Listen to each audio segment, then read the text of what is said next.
मेघालय यानी बादलों का घर।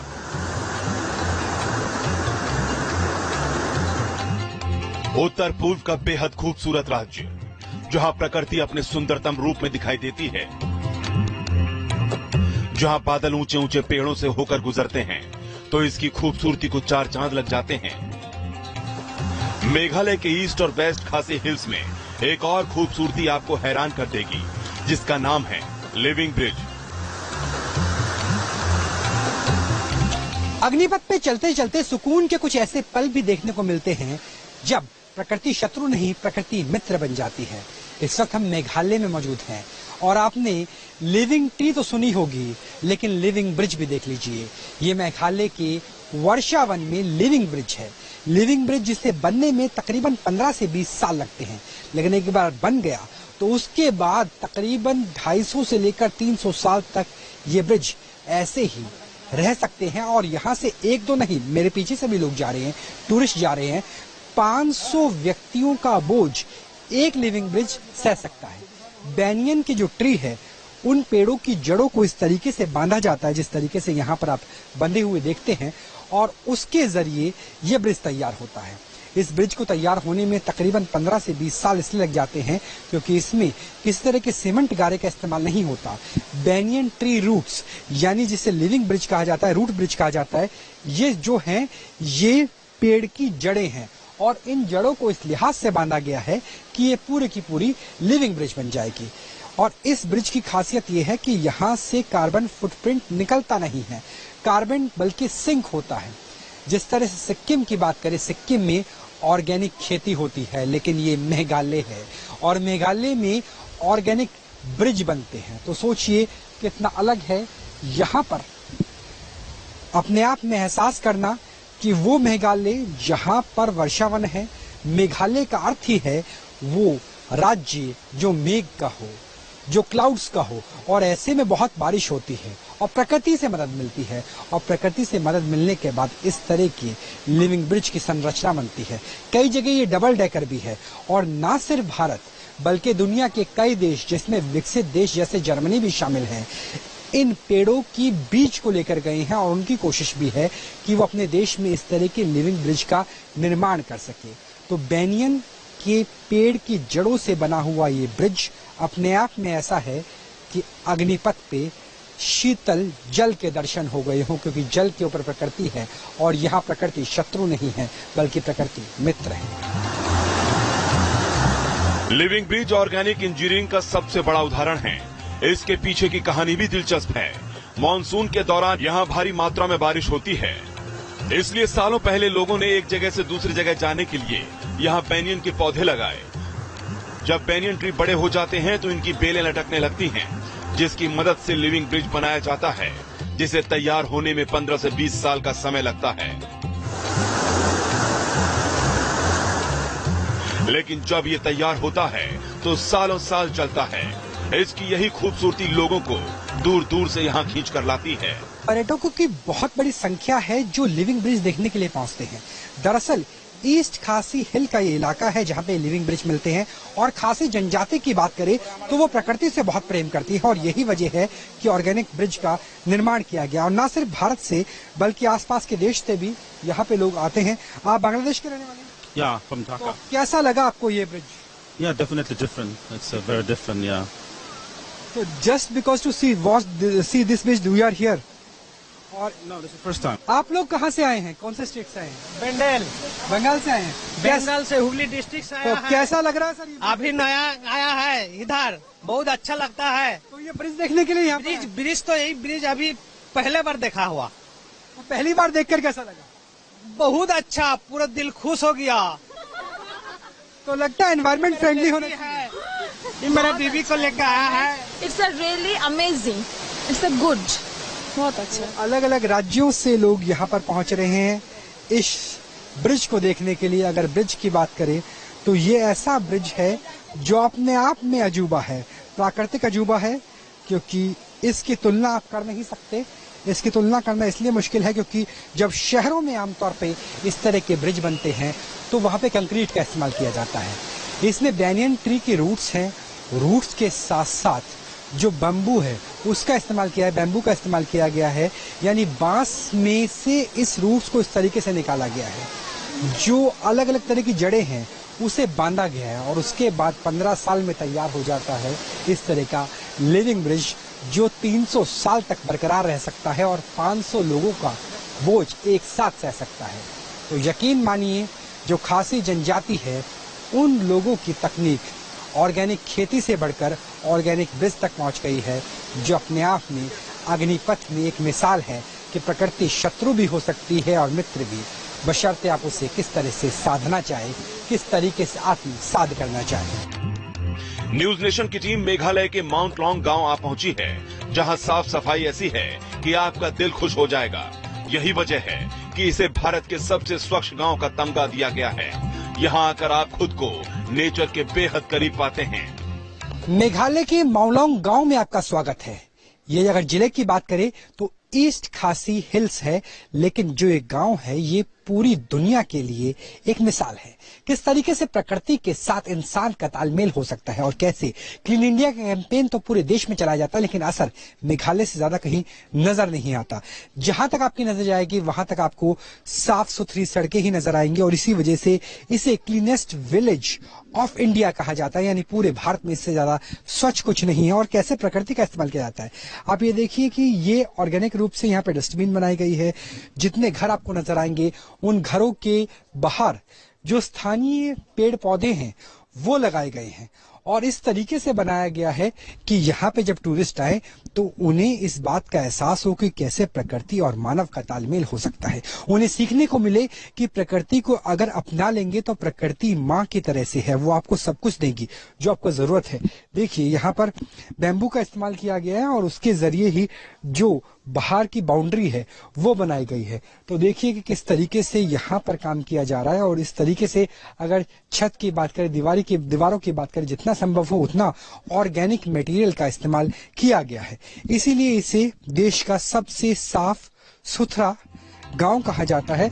अभी तक आपने मेघालय की खूबसूरती देखी, अब आपको यहाँ के शुष्क मौसम के बारे में भी बताते हैं। बारिश ऐसी कि 20 से 25 दिन लगातार चलती है। हवा में नमी ऐसी कि डिहाइड्रेशन का खतरा हर वक्त बरकरार रहता है। ऐसी तमाम चुनौतियों का सामना करने के बाद भी बीएसएफ के ये जवान चारों पहर 7 दिन सीमा पर मुस्तैद रहते हैं। नमस्कार, मैं हूं राहुल डबास और आप देख रहे हैं अग्निपथ।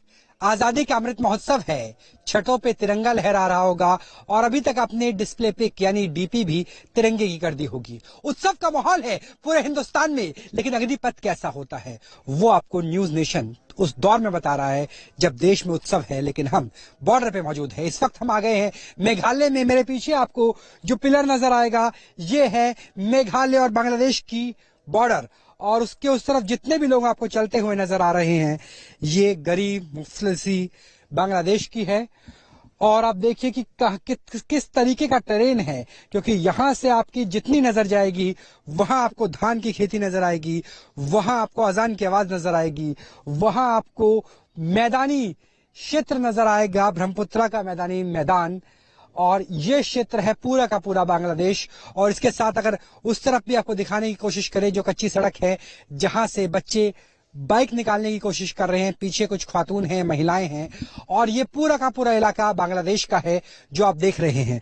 लेकिन अगर हिंदुस्तान की बात करें तो हिंदुस्तान में बॉर्डर पेट्रोलिंग, फेंसिंग पार करके शुरू हो गई है। मैं चाहूंगा कि जयराम जी आप दिखाने की कोशिश करें कि भारत के जो सीमा प्रहरी है, बीएसएफ के जवान हैं, मां भारती के लाल हैं, वो लगातार फेंसिंग के इस पार भी आकर के border pillar to pillar patrolling कर रहे हैं, क्योंकि फेंसिंग तक तो काफी हद तक सुरक्षित हो जाते हैं, लेकिन उसके बाद जो 150 मीटर का इलाका है उसकी पेट्रोलिंग करना कितना मुश्किल होता है, क्योंकि पूरा दलदलीय क्षेत्र है। यहां पर पहाड़ी नाले गुजरते हैं, हाथ में असॉल्ट राइफल, किसी के पास बरेटा है तो किसी के पास इंसाज है, हेलमेट लगाकर चौकस निगाहें, क्योंकि इस इलाके में भले ही फ्रेंडली बॉर्डर हो लेकिन तस्करी बड़ी समस्या है जी।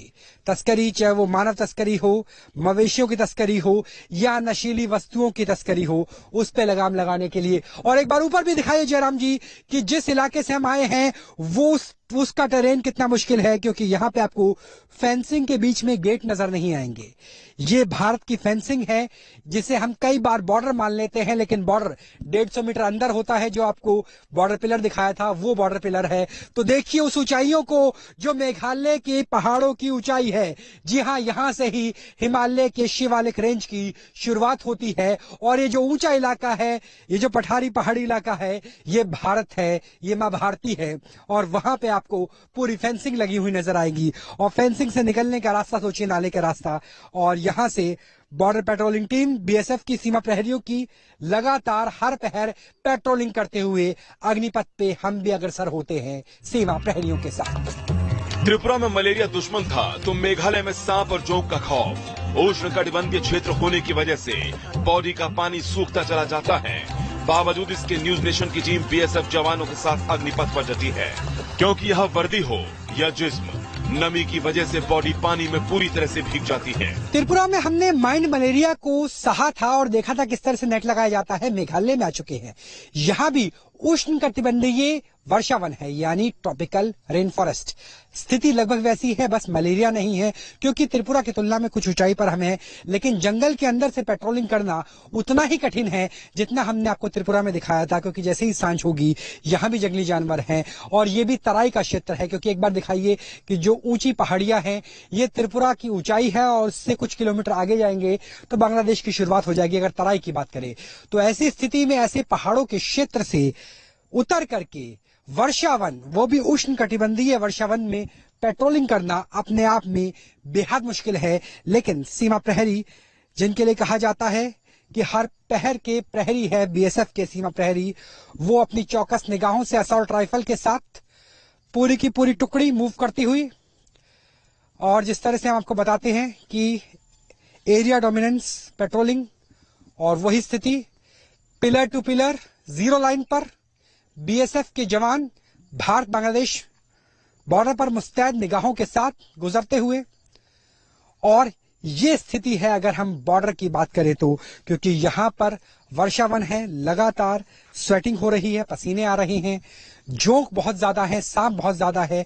और ऐसी परिस्थिति में, उष्णकटिबंधीय वर्षावन की परिस्थिति में बीएसएफ के जवान लगातार काम करते हैं।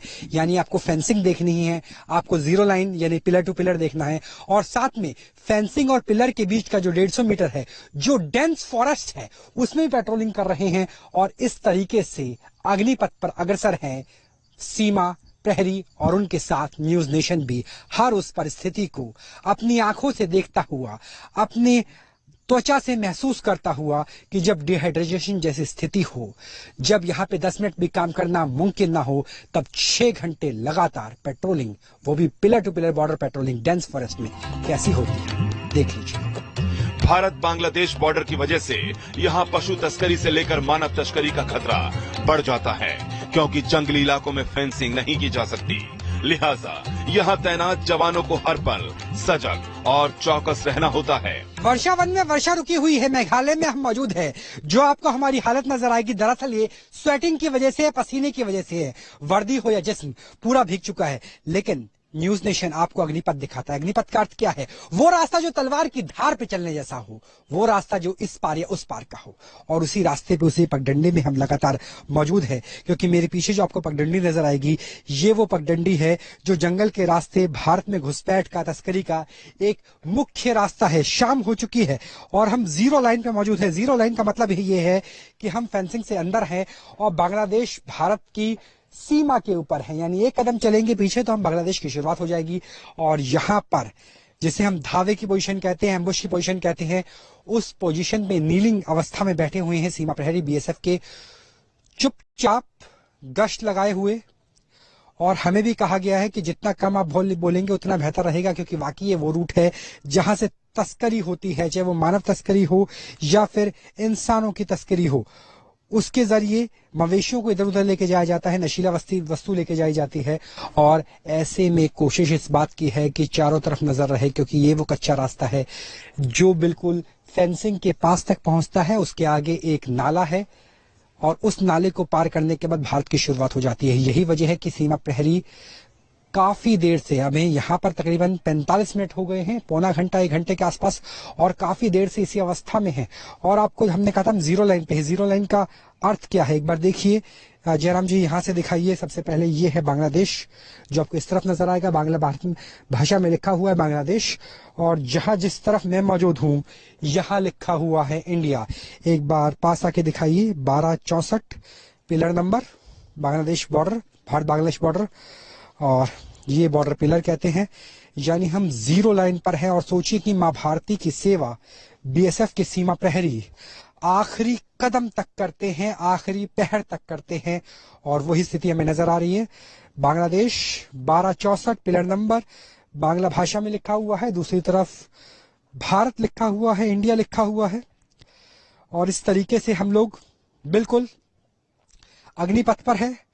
अग्निपथ पे भी तलवार की नोक पर है, तलवार की धार पर है, क्योंकि बीएसएफ की तरफ से कहा गया है कि यहां अगर आप रुक करके हमारे साथ एम्बुश अवस्था में रिपोर्टिंग करना चाहते हैं तो ये आपकी अपने रिस्क पे होगा, ये न्यूज नेशन का अपना रिस्क होगा, क्योंकि हम इस वक्त ऐसी अवस्था में हैं, अगर कोई यहाँ पे नशीली वस्तु या फिर कैटल की स्मगलिंग करने के लिए आता है, भारत में घुसपैठ करने के लिए आता है, तो हम उसे पे प्रहार कर सकते हैं, उसे ओवर पावर कर सकते हैं। हालांकि फ्रेंडली बॉर्डर है, लिहाजा सीधा फायर नहीं खोली जाएगी, कोशिश ये की जाएगी उन्हें जितना हो सके उतनी जल्दी ओवर पावर किया जाए। तो ये टेरेन है। और न्यूज चैनलों में न्यूज नेशन जब दिल्ली मुंबई में बड़े शहरों में उत्सव मना रहे हैं, 75 साल की आजादी का उत्सव, हम लोग हैं जो ग्राउंड जीरो पर है, हम लोग हैं जो ट्रॉपिकल रेन फॉरेस्ट पे है और पसीने के बीच से आपको वो स्थिति दिखा रहे हैं, वो पगडंडी दिखा रहे हैं जहां से घुसपैठ की जाती है। बांग्लादेश भारत बॉर्डर की आखिरी फुट पे खड़ा होकर न्यूज नेशन आपको बता रहा है कि अग्निपथ क्या होता है। ये है अग्निपथ, और ये है मां भारती के अग्निवीर जो छुप करके देश की सुरक्षा कर रहे हैं। किसी भी तरह की घुसपैठ को रोकने के लिए उसका प्रयास बीएसएफ के द्वारा किया जा रहा है। कच्छ में जिस तरह हरामी नाला कोहराम मचाता है, ठीक उसी तरह मेघालय में पगला नाला है जो समय समय पर अपना रौद्र रूप दिखाता है। पगला नाला इसलिए क्योंकि नाले के रास्ते घुसपैठियों का खतरा हर वक्त बरकरार रहता है। हमने आपको हिंदुस्तान पाकिस्तान बॉर्डर पे दिखाया था, सर क्रीक पे, कि किस तरीके से हरामी नाला काम करता है, और वहां भी मछली पालन और मछली पालते हुए इस पार से उस पार जाना एक बड़ी समस्या थी। अब हम मेघालय आ गए हैं, अग्निपथ पे बरकरार है, और यहाँ पर भी एक नाला है, लेकिन ये हरामी नाला नहीं है बल्कि पगला नाला है, इसलिए ये बहुत तेजी से बहता है। लेकिन यहाँ पहुंचने के लिए क्या तरीके होते हैं वो देखिए कि हमने मड शूज पहने हैं जो तकरीबन 1 फुट की ऊंचाई के हैं, और जब हम हरामी नाले में थे तब नंगे पैर थे। स्टैंडर्ड ऑपरेटिंग प्रोटोकॉल वो था, और यहाँ पर मड शूज पहने गए हैं क्योंकि यहाँ पर जोंक हैं और बहुत सारे सांप हैं, लिहाजा हम मड शूज पहनकर ही रिपोर्टिंग कर रहे हैं, ग्राउंड रिपोर्ट आपको दिखा रहे हैं।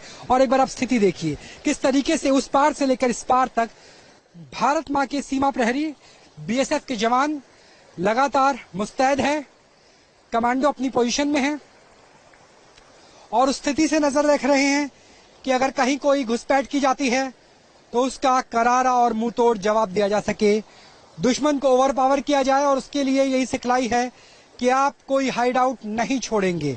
हालांकि ये फ्रेंडली बॉर्डर है, लेकिन उसके बावजूद अगर परिस्थितियों की बात करें तो मेरे से पीछे भी हम आपको देख सकते हैं कि किस तरीके से सीमा प्रहरी हर जगह मौजूद है।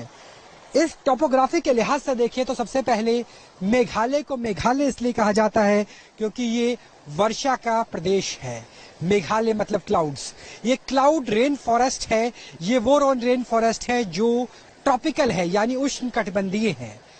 कर्क रेखा और मकर रेखा के बीच का क्षेत्र ये पड़ता है, और यही वजह है कि यहाँ पर अगर बात करें तो लगातार यहाँ पे निगरानी रखी हुई है। और उस पार आपको जो लोग नजर आएंगे वो मेघालय के खासी जनजाति के लोग हैं।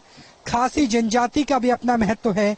इनका महत्व ये है कि ये पितृ सत्ता नहीं है बल्कि मातृ सत्ता है, यानी शादी के बाद लड़की के घर दूल्हा आता है, यानी बारात तो आती है पर वो लड़की के घर आती है, लड़के के घर नहीं आती।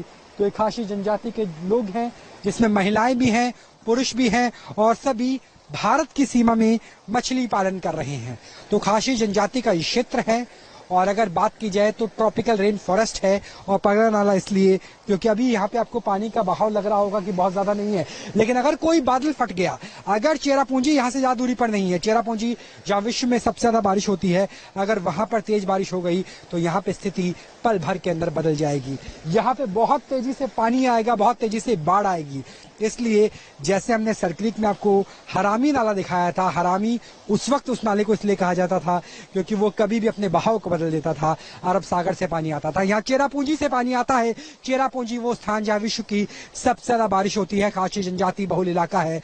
और ये पगला इसलिए क्योंकि यहाँ पर कभी बादल फट जाता है और कभी भी तेज बारिश हो जाती है। चुटकी बजलते ही मौसम बदल जाता है और मौसम बदलते ही इस पगला नाले की फिजा बदल जाती है। पहाड़ के इस तरफ मेघालय है तो दूसरी तरफ चेरापूंजी, जहां कभी भी बारिश हो सकती है। इसके बीच गारो खासी जनजाति के लिए मछली पकड़ना भी बेहद चुनौती भरा होता है और उससे बड़ी चुनौती होती है ईस्ट खासी हिल्स का क्षेत्र।